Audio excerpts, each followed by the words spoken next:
Hello friends, आपका स्वागत है हमारे YouTube channel RSS coaching centre में। दोस्तों, मैं आपको हिंदी के बारे में बताने जा रहा हूँ। हिंदी में हमारा चैप्टर है वर्णमाला।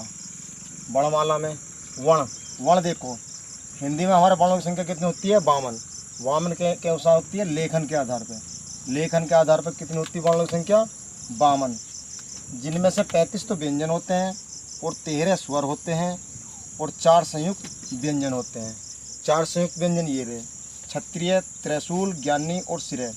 ये हलंत वाले कैसे और से मिलकर बना होता है। ये हलंत वाले तैसे और रे से मिलकर बना होता है। ये हलंत वाले जैसे और अणे से मिलकर बना हुआ होता है। ये हलंत वाले से और रे से मिलकर बना हुआ होता है। अब आया उच्चारण के आधार पर। उच्चारण के आधार पर वर्णों की संख्या हो गई 45, जिसमें से 35 व्यंजन होते हैं और 10 स्वर होते हैं। स्वर हो गए 13, उच्चारण के आधार पर स्वर हो गए 10 और वर्गीकरण के आधार पर स्वरों की संख्या है 11। तो ये 13, 10, 11 जो लिखी रहती है ये इस तरीके से होती है कि लेखन के आधार पर स्वरों की संख्या होती है 13, उच्चारण के आधार पर स्वरों की संख्या होती है 10 और वर्गीकरण के आधार पर स्वरों की संख्या होती है 11। चलो स्वरों के बारे में ही बताते हैं। पहले स्वरों का वर्गीकरण 3 प्रकार से किया जाता है। कितने प्रकार से? 3 प्रकार से। मूल स्वर को ही कह देते हैं हम लघु स्वर, लघु स्वर या ह्रस्व स्वर। ये तीनों को एक ही बोलते हैं। मूल स्वर कह दो, ये लघु स्वर कह दो, या ह्रस्व स्वर कह दो। ये होते हैं, इनकी संख्या होती है 4। कौन सी होती है? ए, छोटी ई, छोटा ऊ और ऋषि। ये होते हैं हमारे मूल स्वर, क्योंकि ये मूल हैं, ये किसी से नहीं बनते। ये सभी का निर्माण ये करते हैं, ये किसी से बने हुए नहीं होते। नंबर 2 पे आ गया संधि स्वर। संधि स्वर को हमने 2 भागों में बांट लिया है, दीर्घ स्वर और संयुक्त स्वर। वैसे किताब में इनको दोनों को मिला के कह रखा है, दीर्घ स्वर ही बता रखा है, लेकिन हिसाब से ये दीर्घ स्वर और संधि स्वर के हिसाब में बढ़ते हैं। तो दीर्घ स्वर होते हैं, हमारी संख्या कितनी होती है? 3।